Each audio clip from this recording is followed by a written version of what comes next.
One, I am so incredibly excited. I am going to be speaking with author Valerie Kondos Field. We are going to be talking about this book right here, and I got to read it because I can't see it. Life is short. Don't wait to dance.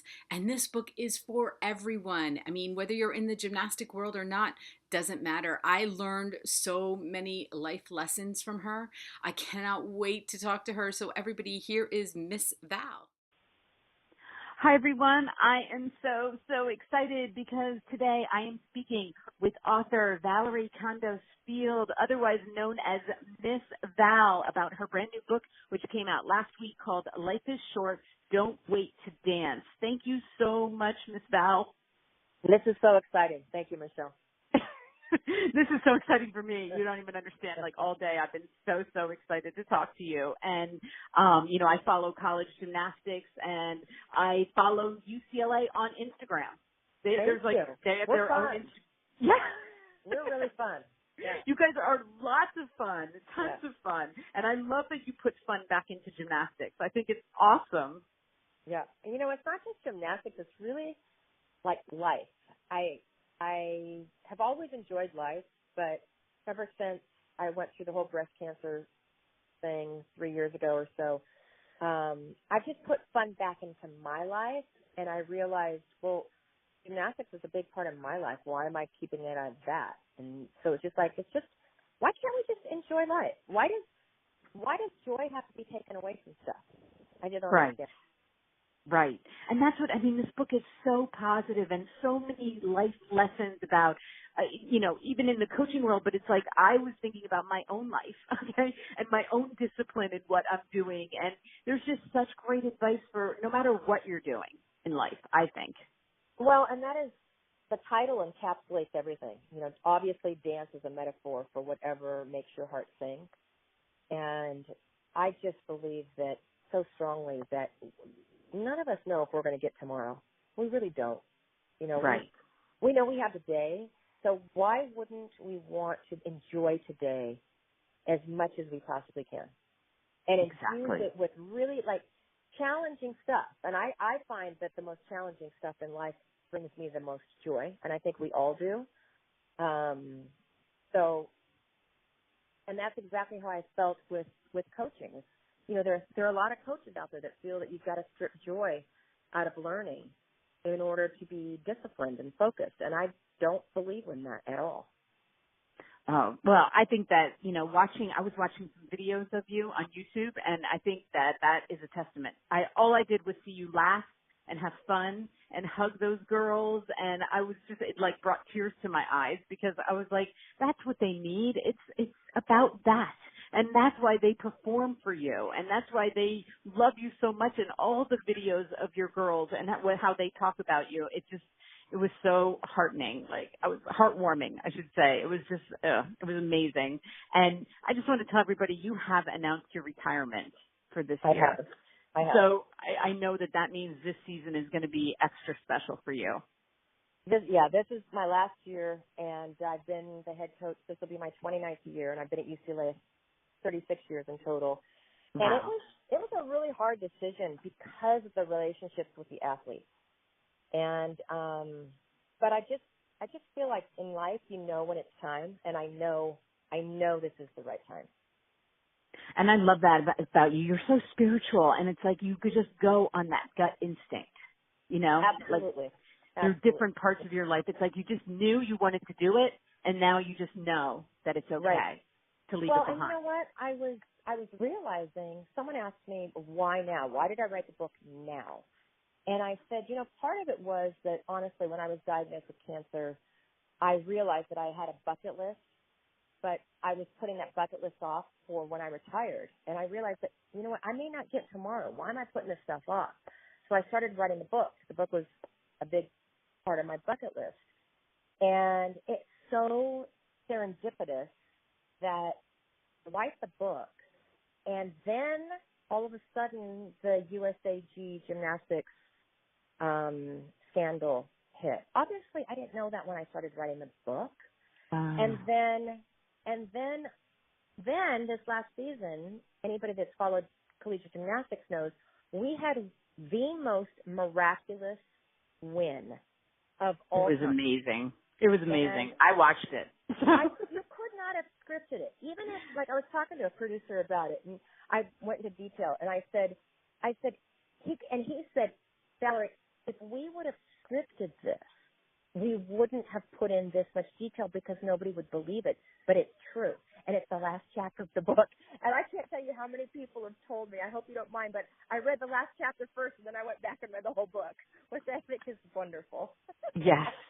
Yeah, to me it was like a movie. You could easily have made a movie out of it. Yes. Well, I'm in a discussion about that right now. Bingo.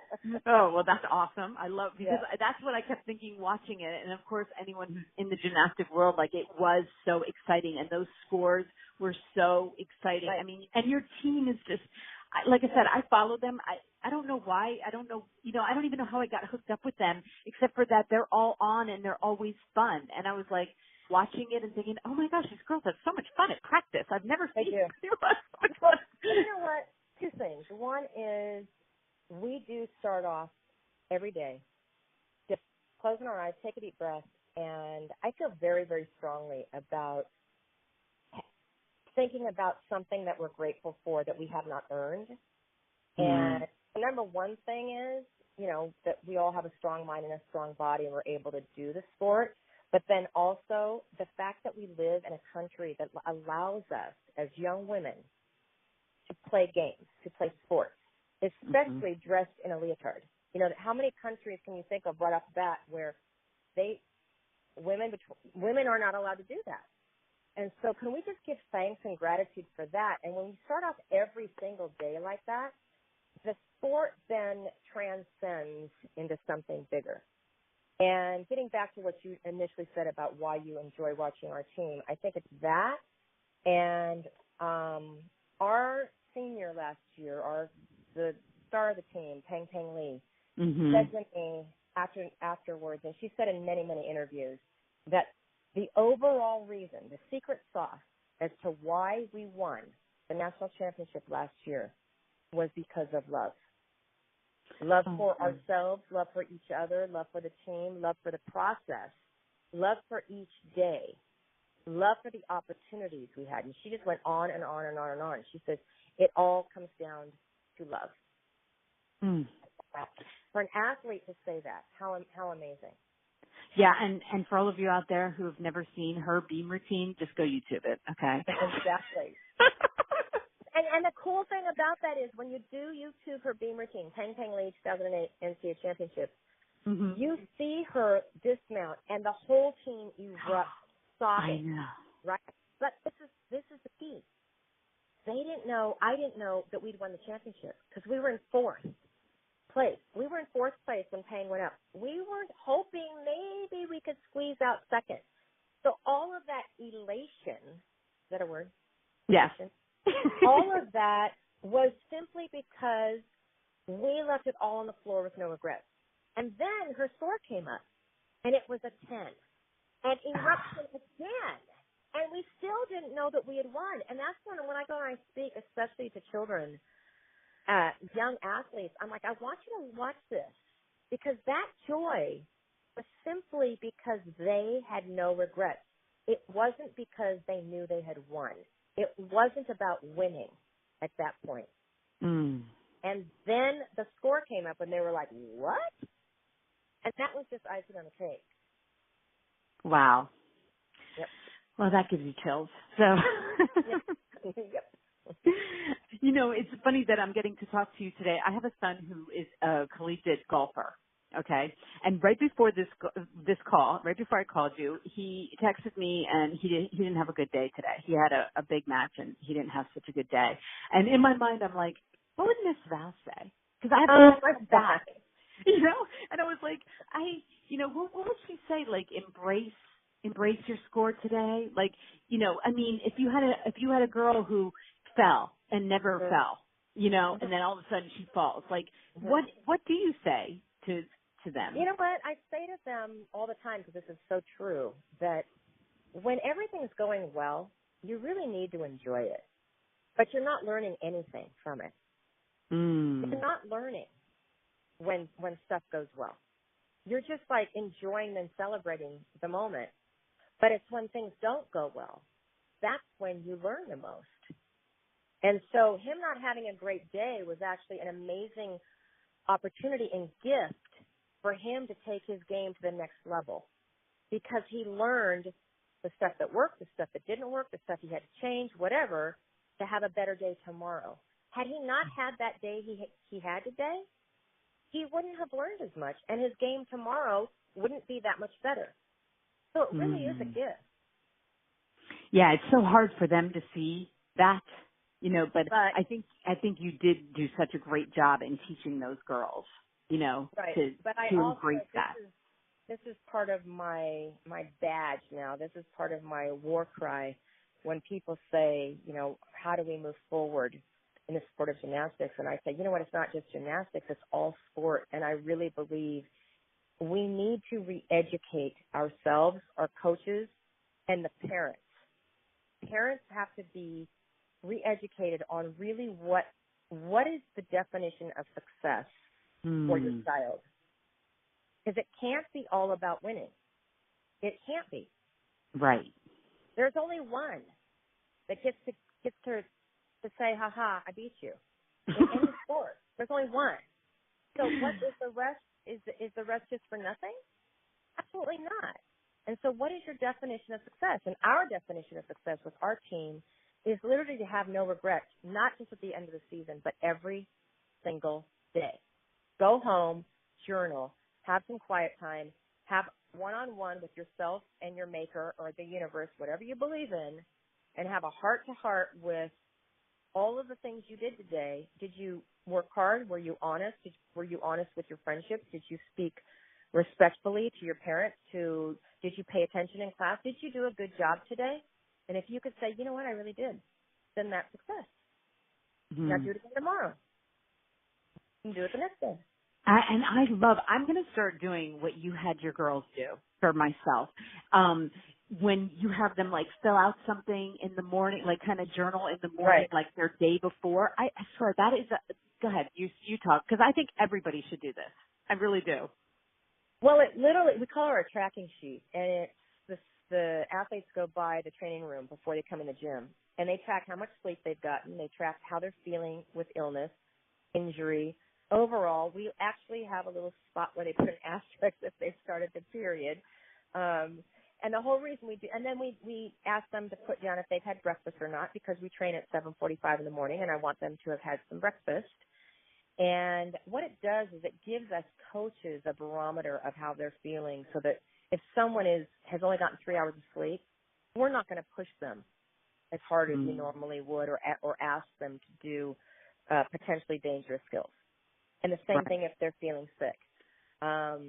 And it's like you said, it's a great little barometer for all of us to have. You know, this morning I woke up and I felt really weird. Like I had a very, very bad dream, and I woke up and it was still affecting me. And it took me a while to get over it, but at least because I acknowledged it, I was cognizant of making sure that I checked myself and my verbiage. And I actually almost got into an accident going to work today, making a really stupid decision on a left turn. And I thought, okay, stop. This is all you being out of control, because this is how you woke up this morning. You need to stop and pause and slow down until you get this yuckiness out of you. Right. And that's what I loved about that sheet too. It's like to just check on yourself. Like, what did I eat? You know, not that you have to be like so strict, but did I make good decisions? And what were my decisions? And when I made the bad decision, why did I make, you know, what was I feeling for that bad decision to happen? Right. And it's okay to make the bad decision. It's fine. It's fine. Just own it and don't beat yourself up about it. Right. And realize, I mean, this is in the book as well. You know, we talk about integrity, and people think having integrity is doing everything right all the time. That's not integrity. Integrity is knowing what your North Star is. What is your definition of being a good human being, a good person, a good friend? And are you living within those parameters. And if you are, then you are having integrity to your voice. Mhm. Because if you say that, you just want to be combative and it's your job in life to second guess everyone and that's what you do, then you have integrity. Because you have integrity to your word. Right. To your mission. That's why I love your book so much. I'm telling you, I learned so much. And, when you were talking about when you learned that you did have breast cancer, because it is Breast Cancer Awareness Month, and I love the story about how Philippians 4:6 entered your mind before you even know what it was. What it was, yeah. I got the call that I had breast cancer, and I hung up, and I was numb, not knowing what to think about it. And I heard very, very, very clearly, be anxious for nothing and grateful for all things. And I went home and I told my husband about the breast cancer. Then I said, but get this, I heard be anxious for nothing and grateful for all things. And he said, obviously, I'm so sad to hear about the breast cancer. And he said, with respect to that other thing, it's from the Bible. And I had never read the Bible. Wow.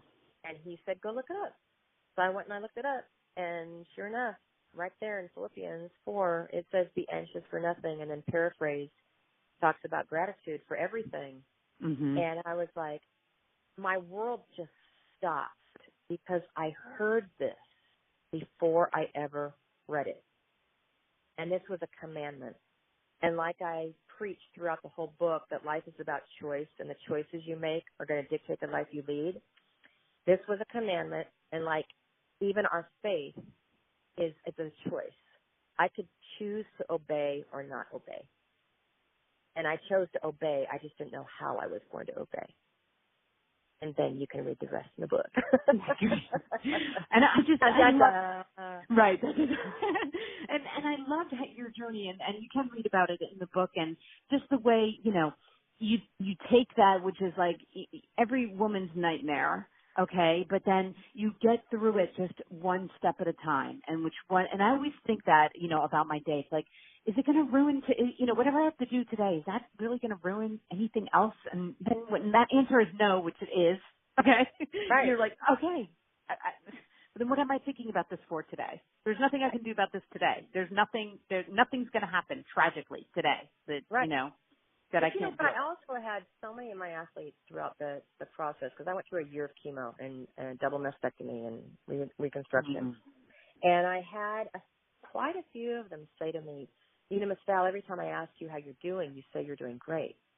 And it's okay to say you're not doing great because you have breast cancer.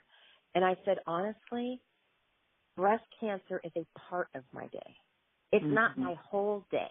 And I'm so fortunate because I got put on a study at the last minute for targeted chemotherapy, which acts like a smart bomb. So it didn't kill everything in my system. So I didn't get sick and I didn't lose my hair. Right. So, yeah, I had to go get hooked up to a needle, and that wasn't the most pleasant thing, but it was a portion of my day. Why would I let that little portion of my day ruin everything else in my day that was awesome? Right. My relationships, my job, my husband, everything that I love life so much. I wasn't going to put off a year of my life to enjoy life again, and I sure as heck wasn't going to put off even one day of my life. And there were days where I didn't feel physically great, but that was okay. I took that as like a little mini spa day. And I stayed in my jammies all day, and I read and I knit and I did things that brought me joy, that made my heart sing. I didn't look at it like I don't get to enjoy today just because I don't feel so hot. But I do understand that I was very, very, very fortunate. Like I did not have the traditional chemotherapy. Right. Well, you are so inspiring, okay? And I feel so blessed to have read this. And I was telling Val Miss Val before we got on the phone. I mean, within a 24-hour period of time, I went from vaguely knowing that, she was a coach from UCLA to having an interview with her, and it was just absolutely insane, and meant to happen in a weird way. And I love it. I love the fact that you didn't even know who I was. That went from getting the book to went to figuring out how to best to help your son in golf with VAL say. That's so cool. I know, absolutely. And it's like, she didn't say who you were. For her, for my daughter, you were on a first name basis. Okay. And so for me, I was like, who? And then she's like, Mom, you used to, and I was like, oh, okay, because I knew of you, didn't know your name, but knew of you and knew your team and, everything. Oh, okay, yeah, I know her. And then, opening up Facebook that I'm not on that often. I go on there to post some stuff for my business, and then, seeing Gigi, a friend of mine from, high school, and she puts in, read this book, and I'm like, hey, I know that book. I know that book.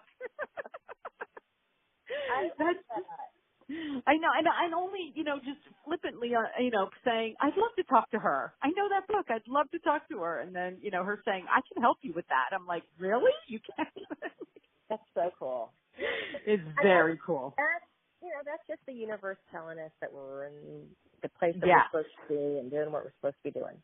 Yes, it's all confirmation then, that's exactly what we're supposed to be doing, because then I got to read your entire book, and it changed a lot of my thinking, and like I said, I'm going to take some of your practices, I'm going to put them into use for my own life, and everybody go get this book. They're all, while we're speaking, they're all looking at your cover, which is gorgeous. And yeah. I love it. It's not an athletic coaching book. It's a life coaching book. Exactly. I've had the greatest reviews are actually from people. Someone got back to me. She's in politics and just said literally every day she and the people in her office are going through the book and picking out a nugget and saying, okay, today we're going to focus on getting 1% better. That's in the book. Okay, today we're going to focus on this. And, that is really heartwarming to hear. Yes, I love that part. There's so many. I have actually in front of me 2 pages worth of quotes and stuff that we didn't even talk about. Okay. So cool. But I do love the 1%. That is also, but there's so many quotable things. Everybody needs to go get it, and you will be inspired. So I will have all of Miss Val's links listed, and especially that Amazon link that you can go right there and you can buy it with one click, which I do all the time. Yeah, I love it.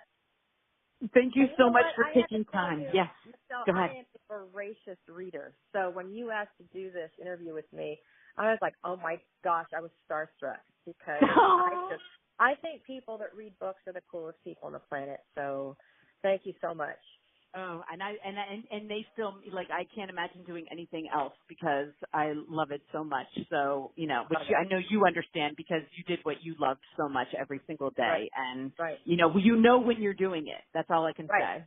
You know? And I don't go to sleep at night without reading, a good portion of whatever I'm reading. And it really is fuel for my soul. So, you and your people, we speak all the same language. So thank you so much. Oh, thank you, Miss. Yeah. I can't wait to see what this book does for you, and I will be out there promoting it so much. So, thank you for taking the time to talk with me, and hopefully, maybe there's another book in you, and you know where to find me. Okay, that's good. Okay, have a great day. Thank Bye-bye. you. Bye. Didn't I tell you she was amazing? Oh my gosh, she has made my week. It's going to take me a long time to get this interview out of my head. She is so inspiring. I love her, and I could have talked for hours with her. We have so much to talk about, but I try to keep it as short as possible, and it's still pretty long. But anyway, guys, thank you so much for listening, and please go get her book. The Amazon link is listed below. You are going to be so happy you did.